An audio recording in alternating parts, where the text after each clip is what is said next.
देश में जिसकी सरकार होती है हरियाणा वाले उसकी सरकार बनाते हैं। अभी हाल में सोनिया गांधी जी, राहुल गांधी जी, प्रियंका गांधी जी हिमाचल आए। वो 2 मिनट हिमाचल वालों के लिए नहीं निकाल पाए कि 2 साल में जो वायदे किए थे वो पूरे क्यों नहीं किए। सवाल ये है कि कुछ नहीं करना चाहते। हजारों लोगों की हत्याएं हुई, नेहरू जी का ब्लंडर था। आज के मॉडर्न जिन्ना के रूप में राहुल गांधी जी दिखते हैं। हरियाणा वासियों ने मन बना लिया है भारतीय जनता पार्टी को जिताने का, कमल का फूल खिलाने का। देश में जिसकी सरकार होती है हरियाणा वाले उसकी सरकार बनाते हैं। हिंदुस्तान में तीसरी बार हरियाणा वालों ने मोदी सरकार बनाई, भारतीय जनता पार्टी की सरकार बनाई, और हरियाणा में भी तीसरी बार भारतीय जनता पार्टी की सरकार बनेगी। हैट्रिक लगेगी। हमारा हरियाणा नॉन स्टॉप हरियाणा बढ़ेगा। सर, एक कांग्रेस द्वारा इस इलेक्शन में प्रचार में बहुत सारे रोक लगाए गए बीजेपी के ऊपर, किसानों को लेकर, अग्निवीर को लेकर, कोई भ्रष्टाचार के मामले जिसमें नौकरियों से लेकर, और वहीं हिमाचल में भी उन्होंने कई वादे किए तो अभी तक पूरे नहीं हुए। इस पर क्या बोलूँ? देखिए, जहाँ तक हिमाचल की कांग्रेस की सरकार है, चुनाव से पहले 2 साल पहले इन्होंने कहा था 1500 रुपया महीना महिलाओं को देंगे, 2 रुपये किलो गोबर खरीदेंगे, 100 रुपये लीटर दूध खरीदेंगे, 300 यूनिट बिजली के मुफ्त में देंगे, सेब के मुँह मांगे दाम देंगे, ओल्ड पेंशन स्कीम देंगे।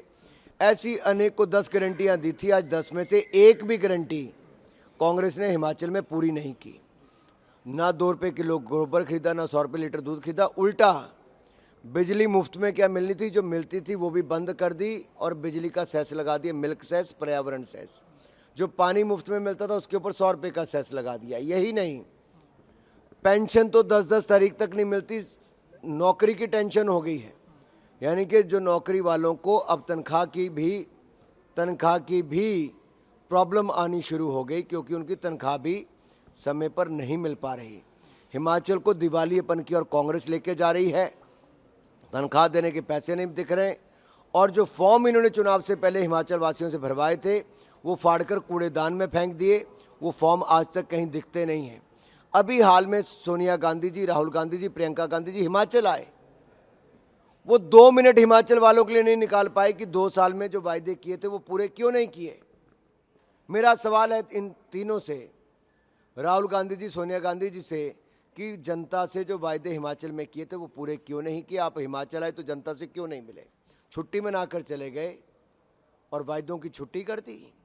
जहाँ तक हरियाणा की बात है, 2006 में अगर स्वामीनाथन कमेटी की रिपोर्ट देश में आई थी, केंद्र और प्रदेश में कांग्रेस की सरकारें थी, इन्होंने स्वामीनाथन कमेटी की रिपोर्ट को लागू क्यों नहीं किया।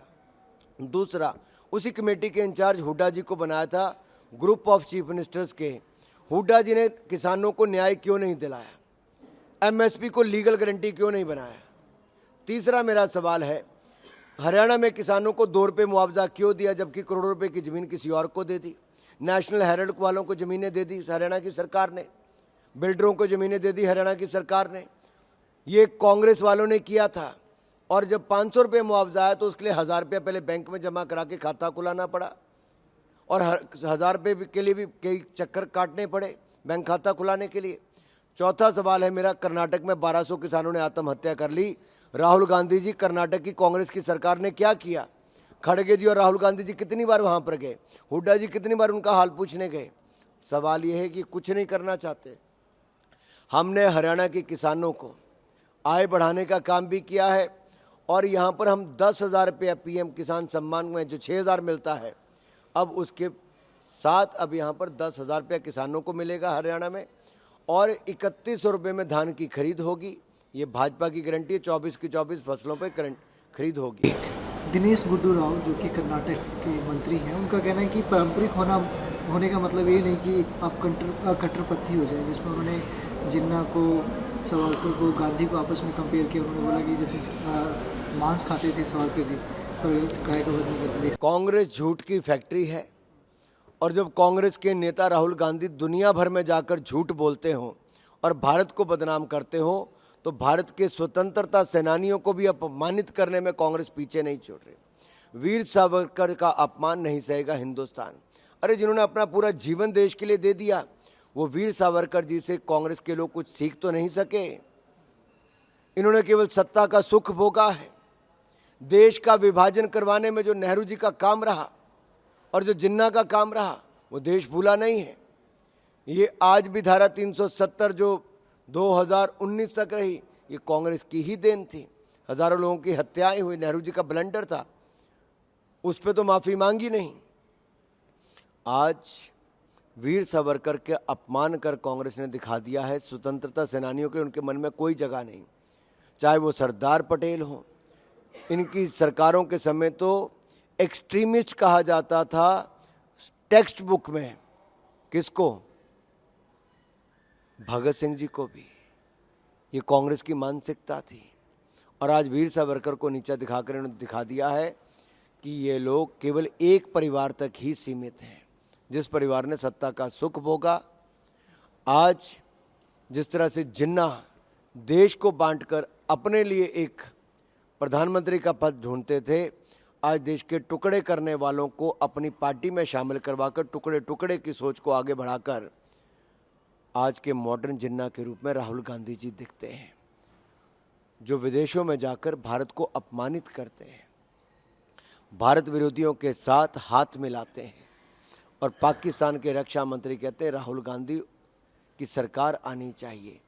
अब हिंदुस्तान के लोगों को समझ आता है और साफ दिखता है कि पाकिस्तान कांग्रेस के साथ और कांग्रेस पाकिस्तान की भाषा बोलने पर क्यों मजबूर हो जाती है।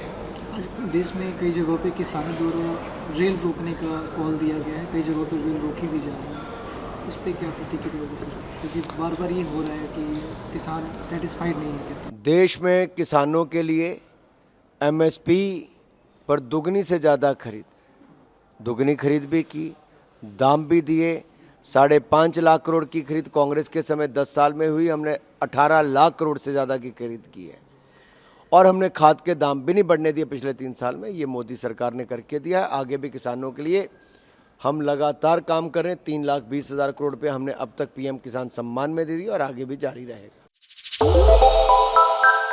श्रेष्ठ उत्तराखंड पर खबरों से जुड़े रहने के लिए चैनल को सब्सक्राइब और लाइक करें, बेल आइकन दबाएं और देखते रहें श्रेष्ठ उत्तराखंड।